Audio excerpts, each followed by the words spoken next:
চুকনগর গণহত্যার ৫৩ বছরে শ্রদ্ধা নিবেদন করে আমরা ৭১। খুলনার চুকনগর থেকে খান আখতার হোসেনের পাঠানো ভিডিওতে থাকছে বিস্তারিত।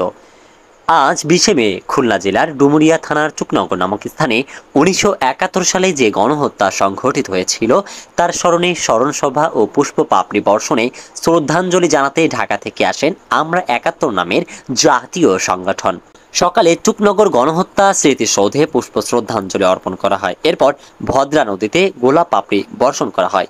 এই কার্যক্রমের নেতৃত্ব দেন আমরা ৭১-এর মহাসচিব বীর মুক্তিযোদ্ধা হিলাল ফাইজি। সাথে ছিলেন ইদ্রিস আলী, ইমরুল চৌধুরী, রুবেল খান, সমীরণ সরকার, রাজীব আহমেদ, খান আখতার হোসেন প্রমুখ।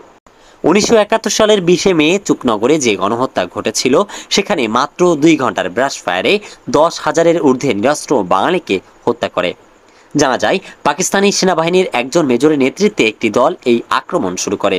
রাজাকার আল বদরের অত্যাচারে প্রাণ বাঁচাতে যখন বাঙালিরা ভারতে যাওয়ার জন্য প্রস্তুতি নিচ্ছিলেন তখন পাক বাহিনীর ব্রাশ ফায়ারে এসব বাঙালি মারা যায়।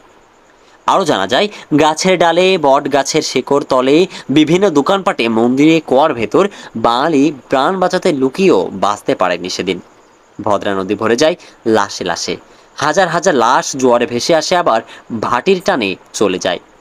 হাজার মানুষের বুকে ভরা দীর্ঘশ্বাস, সন্তানহারা কত মায়ের অবাক্ত হাহুতাশ বিষাক্ত হয়েছে সেদিন আকাশ ও বাতাস। এ যে ৭১-এর গণহত্যা, চুকনগরের লাশ।